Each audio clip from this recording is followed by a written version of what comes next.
십자가는 능력입니다. 우리에게 구원을 주고 또 구원받은 자녀로 살아가게 하는 힘이죠.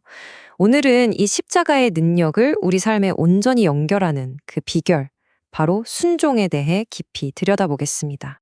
자, 이 놀라운 이야기부터 한번 시작해 볼까요? 영국 햄프턴 궁전에 있는 포도나무인데요. 무려 250년 동안 매년 평균 270kg의 포도를 수확했다고 해요. 한창 때는요, 이 한 나무에서 2,000송이가 열릴 정도였답니다. 와, 도대체 어떻게 이런 일이 가능했을까요? 그 비밀이 궁금하지 않으세요? 바로 이거였습니다. 비밀은 연결에 있었어요.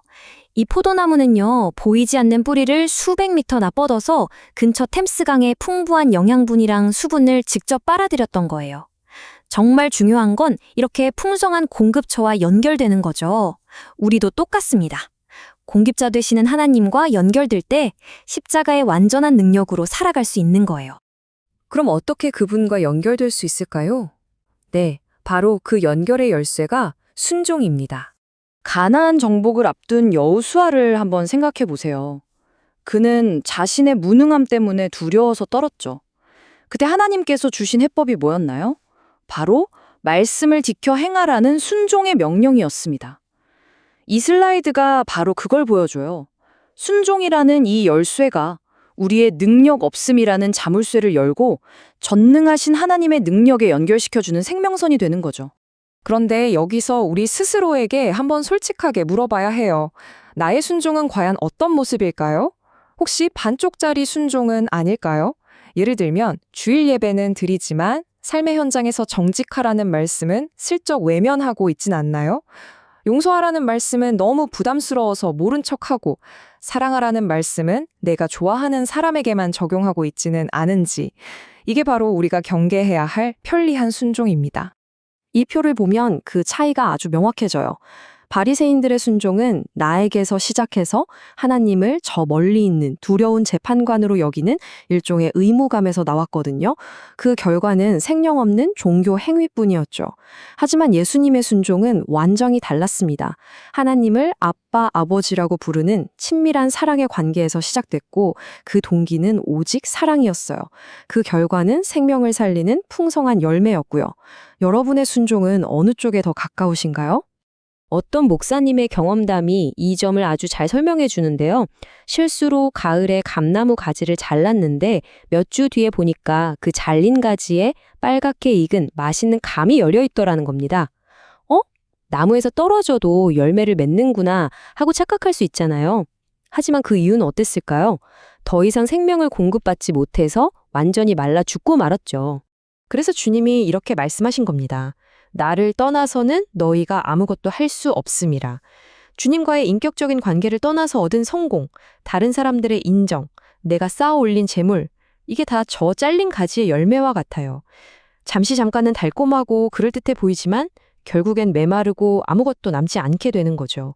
그런데 말이죠. 때로는 하나님을 사랑하고 그분과 연결되어 있다고 믿는데도 순종이 정말 불가능해 보일 때가 있어요. 바로 우리의 한계를 완전히 뛰어넘는 순종, 십자가의 순종을 마주할 때입니다. 놀랍게도 십자가는 예수님에게조차 피하고 싶은 고통이었습니다.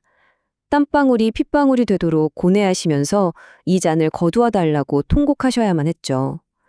이 모습은 도저히 순종할 수 없어요 라고 외치는 우리에게 주님께서 우리의 힘겨움을 다 알고 계신다는 정말 큰 위로가 됩니다. 이 십자가의 고통을 가장 잘 보여주는 그림이 바로 이 두 장면, 우리아 산의 아브라함과 골고다 언덕의 하나님 아버지입니다. 아들을 자기 손으로 바쳐야 하는 고통은요, 이건 자기 목숨을 내놓는 것보다 더 끔찍한 정말 창자가 끊어지는 고통이었을 거예요. 예수님은 바로 이 두 가지 고통, 즉 자신의 전부를 내어놓는 이삭의 순종과 아들을 내어주는 아버지의 고통을 한 몸에 감당하셔야 했습니다. 그래서 핵심은 이겁니다. 십자가를 따르는 순종은요, 본질적으로 내 이성과 감정, 내 합리적인 판단과 계획을 완전히 뛰어넘는 순종을 요구한다는 거예요. 자, 그렇다면 어떻게 이 불가능해 보이는 순종의 벽을 돌파할 수 있을까요? 그 비밀의 힘이 바로 경외함에서 나옵니다. 경외함이란 뭘까요? 한마디로 죽음보다 더 크고 두려운 분이 하나님이심을 아는 거예요. 동시에 그 두려운 분이 나를 지극히 사랑하시는 아버지라는 사실을 아는 것. 이 두 가지가 만나는 지점이 바로 경외함입니다. 이 경외함이 있을 때 우리는 비로소 내 뜻대로 마시옵시고 아버지의 뜻대로 하옵소서라고 고백할 수 있게 되는 거죠. 와, 이 슬라이드가 정말 멋지게 보여주네요. 경외함이라는 이 황금 열쇠가 죽음과 한계라는 굳게 닫힌 문을 활짝 열어 젖히는 겁니다. 우리의 가장 큰 두려움을 이기는 힘이 바로 여기에 있습니다. 성경이 이걸 증언합니다. 히브리서는 예수님께서 그의 경외하심으로 말미암아 들으심을 얻었다고 말해요. 아브라함 또한 하나님이 능히 이삭을 죽은 자 가운데서 다시 살리실 것이라고 믿는, 그러니까 죽은 자도 살리시는 하나님을 경외하는 믿음으로 순종했던 겁니다. 암투명 중인 한 부부의 고백이 마음에 깊이 남는데요. 아내분이 이렇게 말했대요. 하나님이 선한 아버지이심을 알지만 이런 일을 허락하시는 것을 보니 참 두려운 분 같아요. 그런데 놀랍게도 그들은 하나님을 원망하거나 피하지 않았어요. 오히려 죽음의 두려움 앞에서 매일 말씀을 붙잡으면서 하나님의 뜻에 자신을 맡겼습니다. 이것이 바로 경외함의 렌즈예요. 두려움이라는 벽 너머에 계신 선하신 아버지를 신뢰하는 것이죠. 여러분의 삶에는 지금 어떤 두려움의 벽이 있나요? 이렇게 경외함으로 순종하는 삶을 살아갈 때 우리의 삶은 과연 어떤 차원으로 이동하게 될까요? 우리의 삶이 두 가지 차원으로 나뉩니다. 왼쪽에 사람 수준의 삶은 내 감정과 계획이 우선이에요. 나를 비난하는 사람에게는 미움으로 반응하고 손해가 예상되면 말씀을 슬쩍 피해서 가죠. 하지만 오른쪽 하나님 수준의 삶은 내 감정이 아니라 심령을 끄뚫는 말씀에 엎드립니다.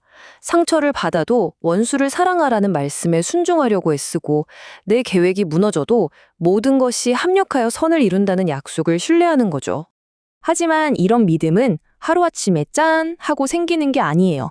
예수님께서도 30년간 부모님께 순종했던 그 평범한 일상의 거룩한 습관이 겟세마네의 위대한 순종을 가능하게 했습니다. 아브라함 역시 수십 년간의 실패와 연단을 통해서 100세가 넘어서야 하나님이 인정하시는 경외의 믿음에 이르렀습니다. 이처럼 위대한 순종은 매일의 작은 선택들이 차곡차곡 쌓여서 만들어지는 겁니다. 자, 이것이 오늘 설명의 여정을 요약하는 그림, 바로 권능의 통로입니다. 1번, 나는 지금 하나님의 무한한 자원에 뿌리를 내리고 있는가? 2번, 그분을 아빠, 아버지라 부르는 친밀한 관계를 맺고 있는가? 3번, 그 관계 속에서 죽음을 넘어선 경외함의 믿음으로 나아가고 있는가? 4번, 매일의 삶에서 순종을 선택하는 연단을 기꺼이 거치고 있는가? 그럴 때 마침내 우리는 5번, 영혼을 구원하고 세상을 변화시키는 권능의 통로가 되는 겁니다. 여호와를 경외하는 자, 하나님은 그가 가야 할 길을 친히 가르쳐 주신다고 약속하십니다. 여러분의 삶이 인간의 한계를 넘어 하나님의 권능이 흐르는 통로가 되기를 원하십니까? 그 시작은 거창한 결심이 아니라 바로 오늘 여러분 앞에서 마주한 그 작은 순종의 선택에서부터 비롯됩니다.